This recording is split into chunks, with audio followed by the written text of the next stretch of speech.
Coucou, c'est Tata Nixua et aujourd'hui on va parler des personnages et de leurs fifiches. Commençons tout de suite par la base, un personnage en fait, c'est quoi? Ça peut paraître bête, mais je l'ai déjà dit, aucune question n'est idiote. Un personnage est donc une personne fictive d'une œuvre. Je vais ajouter littéraire puisque je parle de livres dans mes vidéos. En cherchant personnages, je suis tombée sur leur origine, voir le site Magistère dans les sources. Le roman, en devenant au 19e siècle le genre dominant, a redéfini ce concept apparu à la Renaissance et qu'on réservait au théâtre. C'est à travers l'écriture romanesque, en effet, qu'on peut entretenir au mieux une confusion dans le public entre la réalité et la fiction. Le personnage est une création concertée par le romancier dans la logique de l'univers qu'il fait naître et du regard qu'il est décidé à porter sur le monde. Oui, quelles que soient les formes prises par le roman, le personnage en est le pivot central.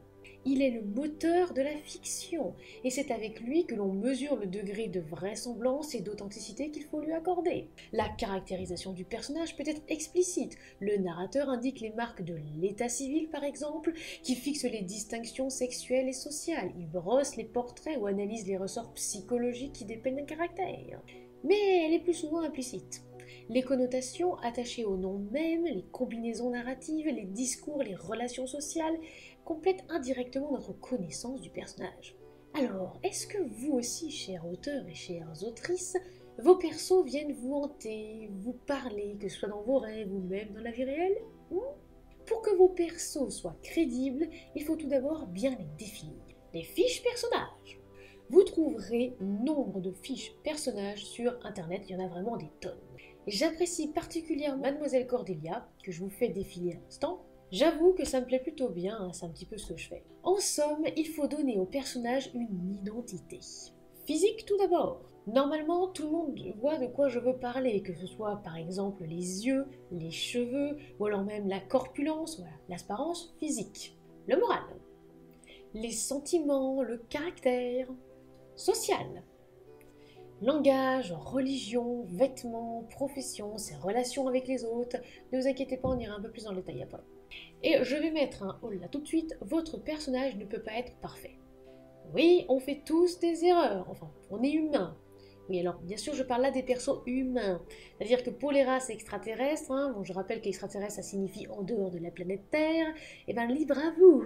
Et aussi, également, ce n'est pas parce que votre personnage ne veut pas du tout craquer sur une pâtisserie qu'il ne va jamais le faire au cours d'un roman.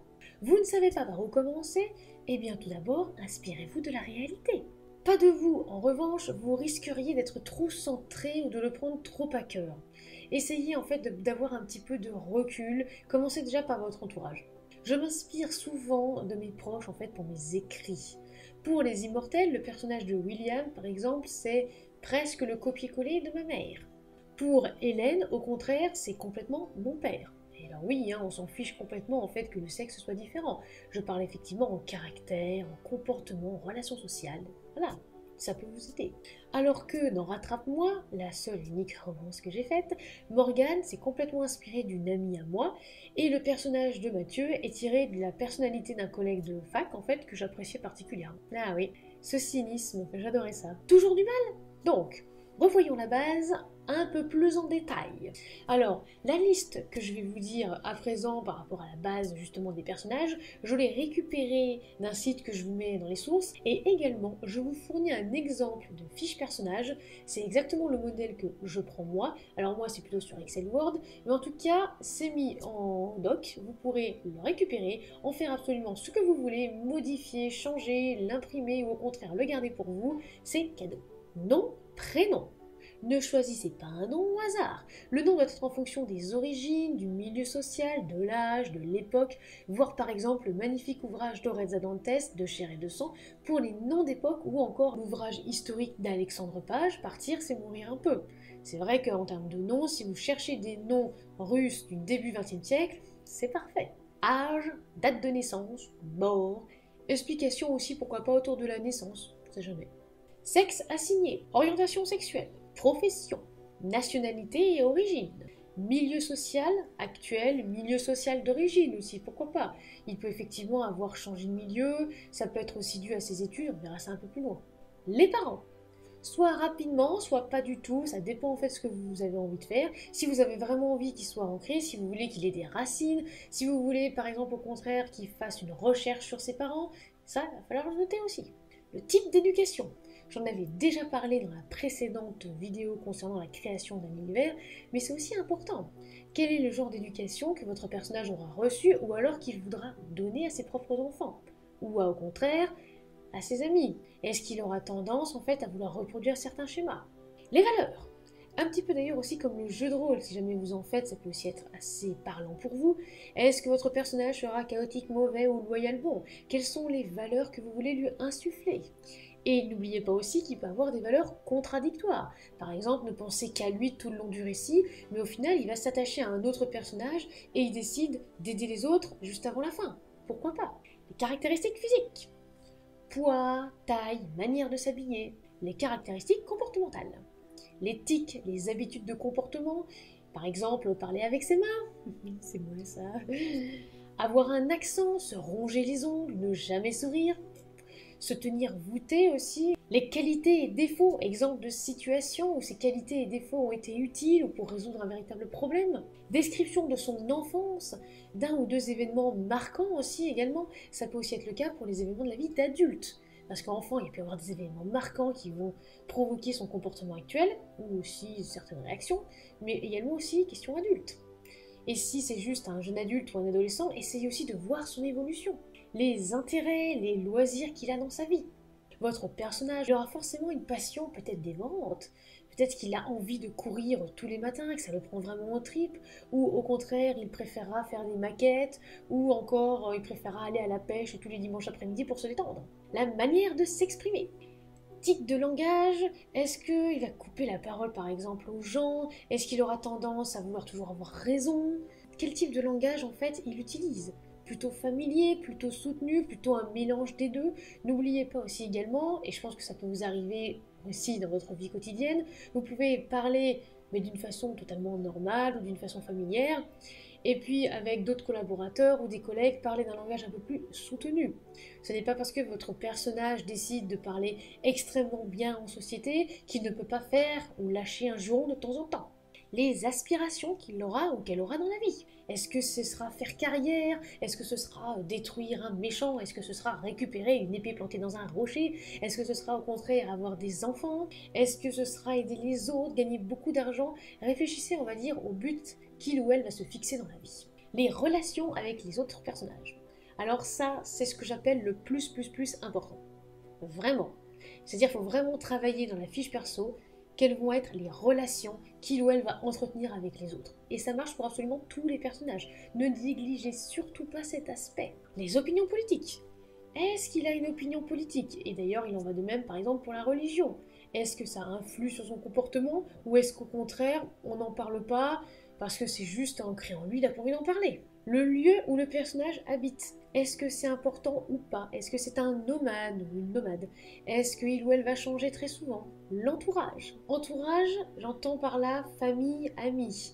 Ce n'est pas pareil forcément que les parents ou les relations avec les autres personnages. Peut-être que vous allez avoir envie de détailler certaines choses qui ne vont pas apparaître dans le roman, ou au contraire, on va dire, pour vous laisser un petit peu de marge. Si par exemple c'est une saga, vous pouvez dire une phrase dans le tome 1, ah bah oui, je suis extrêmement attachée à ma famille, et à Tom, Pierre, Paul, Jacques, juste cette phrase, et puis dans le tome 2, décider de développer un peu plus cette relation, ou de faire un retour dans le passé, par exemple. Là, très souvent, quand je vois ça, je me dis, moi, c'est maîtrisé, ça a été réfléchi en amont. Parce que bon, des choses rajoutées comme ça, comme on voit dans certaines séries ou dans certains ouvrages, bon bah tiens, j'avais envie de mettre ça parce que j'avais envie de mettre ça, j'accroche un peu moins en fait. Et je pense que la plupart des lecteurs aussi, ils aiment bien être surpris, mais ils aiment bien aussi se dire, ah oui, il l'avait juste un tout petit peu évoqué avant, ah ça c'est pas mal.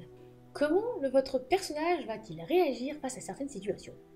Par exemple, face à sa belle-mère, face à un objet qu'il n'aura jamais vu de sa vie, face à un événement catastrophique, face à un dragon, face par exemple à un patron qu'il ou elle aimerait tomber amoureux ou amoureuse. Réfléchissez aussi à ça, comment il réagirait. Leurs évolutions. C'est extrêmement important l'évolution des personnages.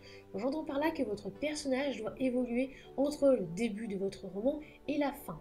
Ce n'est pas forcément une évolution physique ou attention, il y a une grosse météorite qui tombe en plein milieu de la Terre.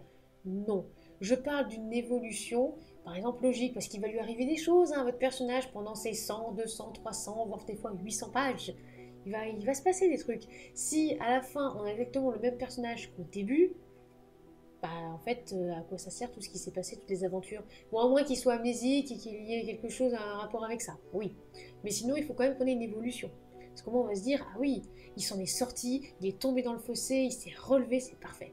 Évitez les clichés. J'en ai déjà parlé dans une précédente vidéo. Oui, ça peut exister un grand blond d'1,95 m aux yeux bleus avec des abdos en béton qui sera maître nageur et tombera folle amoureux de vous. Les personnes parfaites et sans aucun défaut, il n'y en a pas des masses. Et d'ailleurs, très souvent, elles ont aussi des complexes, ces personnes-là.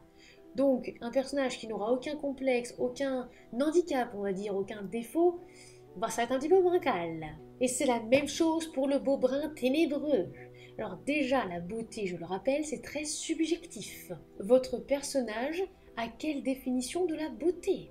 Évitez les généralités aussi. Je ne supporte vraiment pas les phrases « Ah oui, elle est belle comme on peut l'attendre d'une femme ». What? Alors oui, donc Élise peut être belle, mais selon les critères de Pierre, par exemple, qui ne seront pas les mêmes que Jacques. Si Jacques, par exemple, aime bien les femmes rondes, ou en tout cas avec des rondeurs, alors que Pierre n'aime pas du tout et préfère les filles beaucoup plus filiformes, eh bien Élise sera peut-être belle aux yeux de Jacques ou aux yeux de Pierre en fonction de la corpulence aussi que vous lui aurez donnée. C'est très subjectif, donc qu'est-ce que votre personnage veut? Et là je dis bien qu'est-ce que votre personnage veut, et pas forcément ce que vous avez envie. Il faut vraiment en fait vous détacher de votre personnage, pour aussi qu'il soit un peu moins superficiel. Il faut vraiment qu'on ait une palette de personnages, de comportements extrêmement différentes.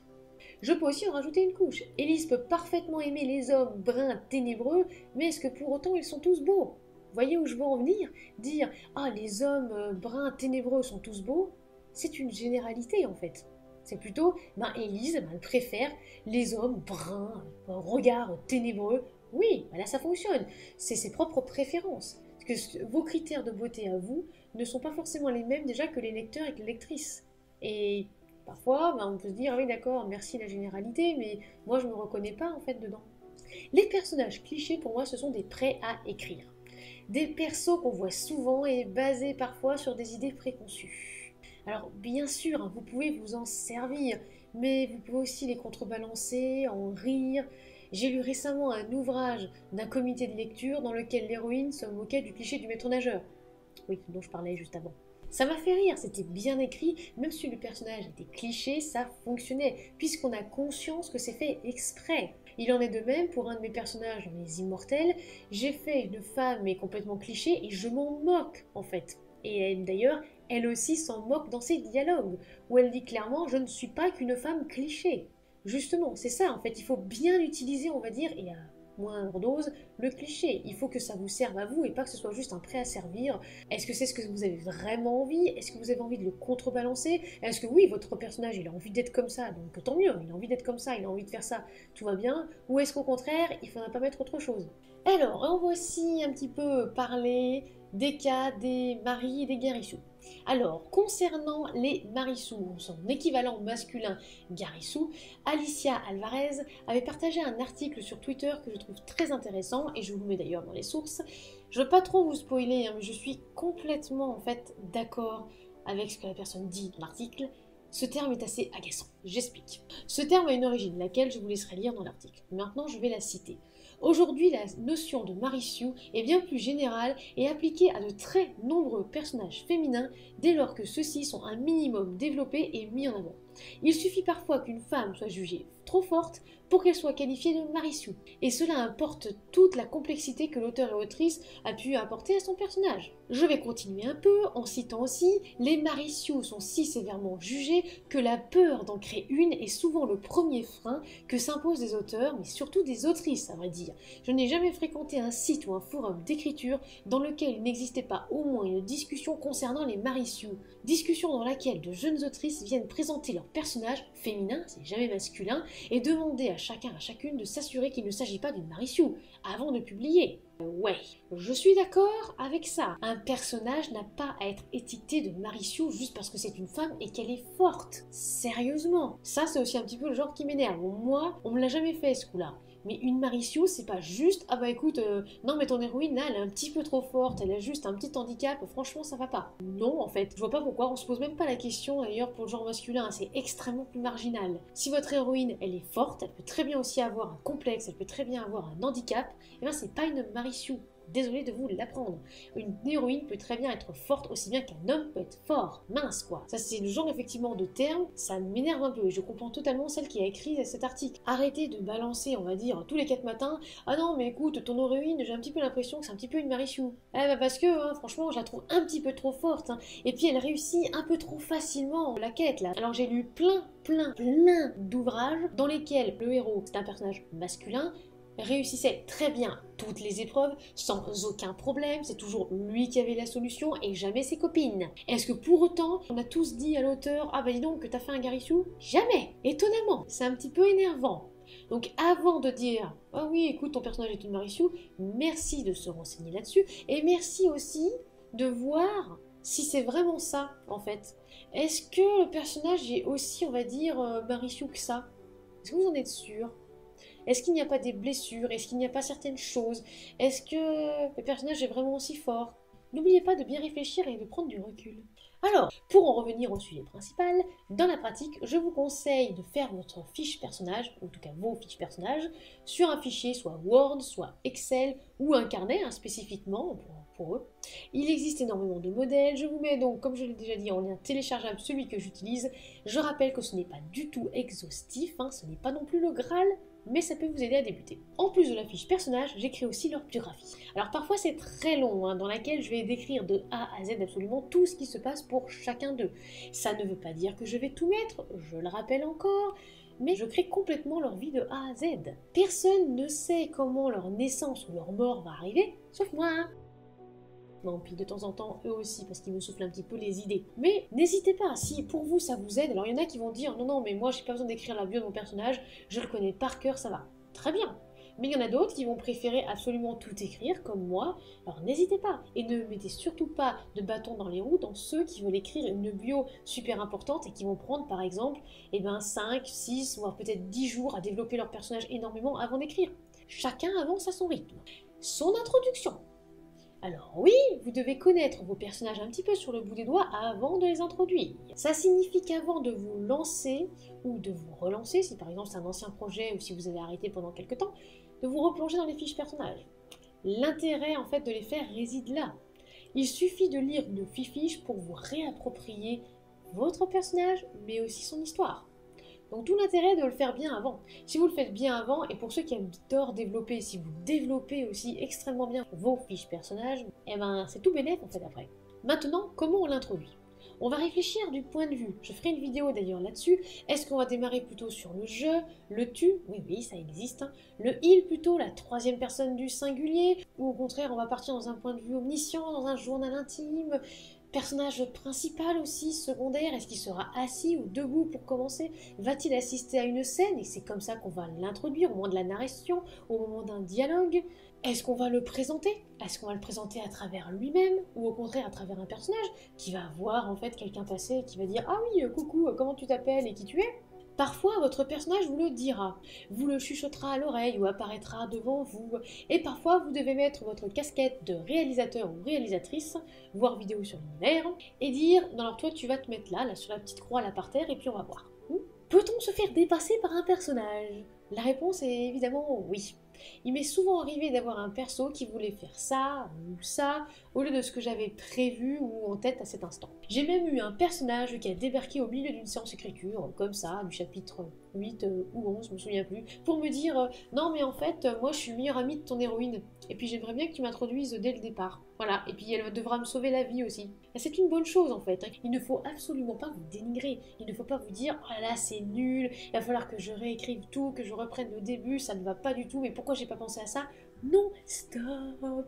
C'est totalement normal, et c'est aussi normal de douter, d'accord? Tout va très bien. C'est une très bonne chose, car cela veut dire que vous êtes pris au jeu, et si vous êtes pris au jeu, il en sera de même pour les lecteurs et les lectrices. Voilà, on va parler un peu plus de l'introduction des personnages quand on va aller développer les chapitres dans les vidéos, quand on va s'interroger sur comment les construire, si en plus vous êtes partant des chapitres courts ou plutôt des chapitres longs. Hein. Je rappelle que moi, à partir du moment où il y a un intérêt, on s'en fiche un petit peu que le chapitre fasse 10 pages, 1 ou 15, peu importe, on en reparlera aussi à ce moment-là. Et on reparlera aussi des points de vue. Est-ce qu'en intitulé de chapitre, ça va être le nom de votre personnage pour que tout de suite on comprenne que le point de vue change? Est-ce qu'au contraire, il n'y aura qu'un seul point de vue, le point de vue omniscient? On en reparlera très bientôt. Voilà, c'était la vidéo sur les personnages, j'espère qu'elle vous aura plu. N'oubliez pas de regarder la petite fiche perso que je vous ai mis en lien téléchargeable. N'oubliez pas de vous abonner, de lâcher un like ou un commentaire. On se retrouve sur les réseaux sociaux. Soignez votre plume! Pas de vidéo pour la seconde semaine des vacances de la Toussaint. On se retrouve donc le 6 novembre. Joyeux Halloween à toutes et à tous!